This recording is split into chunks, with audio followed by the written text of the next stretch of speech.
5-year-old ran 2 miles barefoot at midnight to find bikers. What she told them changed everything.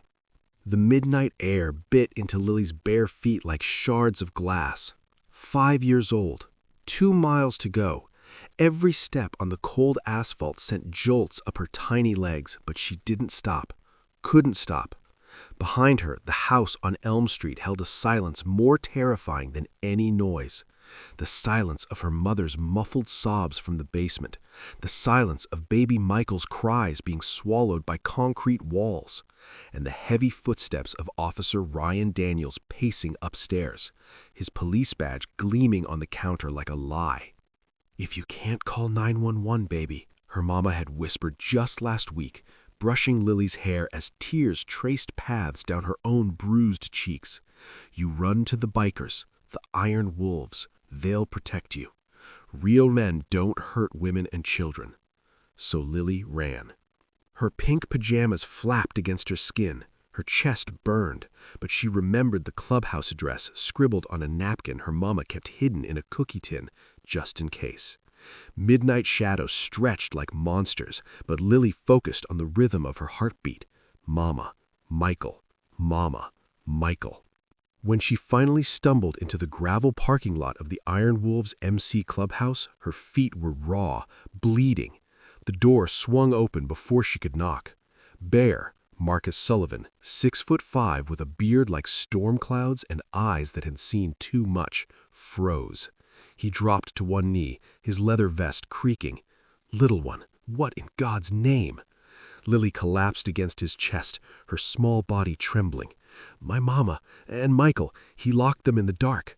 Officer Daniels. He's a policeman, but he's bad. Mama said you'd help." Bear's face hardened like stone. Within minutes, 6 brothers stood in a circle, helmets in hand. No debate, no hesitation.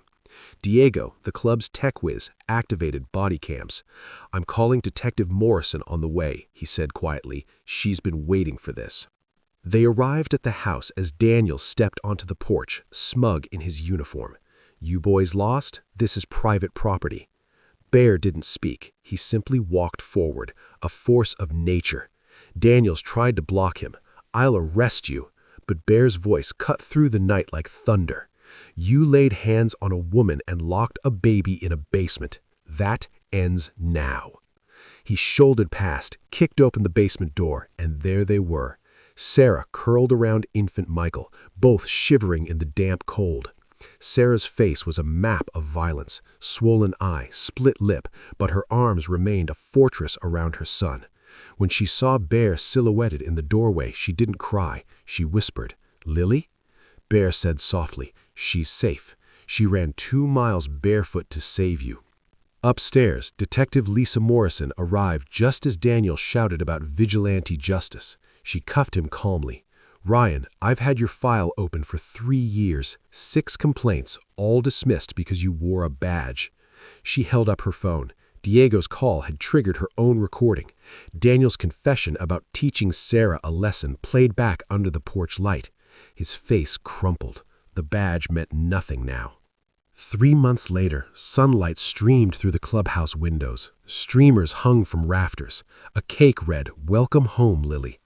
Sarah, her face healed but her spirit stronger, watched as Bear knelt before her daughter. He placed a tiny custom-made patch on Lily's shoulder, a wolf howling at a crescent moon embroidered with honorary little sister. The entire club stood hands over their hearts. "You showed more courage that night than most men see in a lifetime," Bear told her. "This club, we're your family now, always." Lily, wearing clean sneakers and a smile that had returned to her eyes, hugged each biker in turn. These men with tattoos and leather, men the world feared, had become her sanctuary. They'd helped Sarah secure a new apartment, enrolled Lily in a safe school, and stood guard until Daniel's conviction was sealed. But the real miracle wasn't the rescue, it was the transformation. The bikers who once lived on society's edge found purpose in protection. Sarah, who'd believed she was trapped forever, discovered strength she never knew she had. And Lily? Lily learned that heroes don't always wear capes. Sometimes they wear leather vests and ride motorcycles, and sometimes they're 5-year-old girls running barefoot through the dark, carrying hope in their small, determined hearts. This story reminds us, true family isn't always blood. It's who shows up when the world goes dark. It's who runs towards danger to protect the innocent. It's who believes a child's whisper over a man's badge. Heroes walk among us in unexpected places, wearing unexpected faces, and second chances, they begin the moment someone chooses to run towards the light, even barefoot at midnight. If this story moved you, if you believe in courage, in found family, in hope rising from darkness, please like this video and share it with someone who needs to remember that help is closer than they think. Your shares bring these stories to survivors who feel alone tonight. Subscribe to ACA Story Tales and join our family of over 120,000 hearts on Facebook at ACA Stories. Together, we're building a world where no child has to run alone. Tell us in the comments, where are you watching from and who was your unexpected hero? Your story might inspire someone else to keep running towards the light.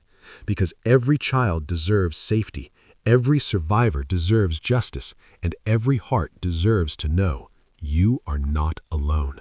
Thanks for watching.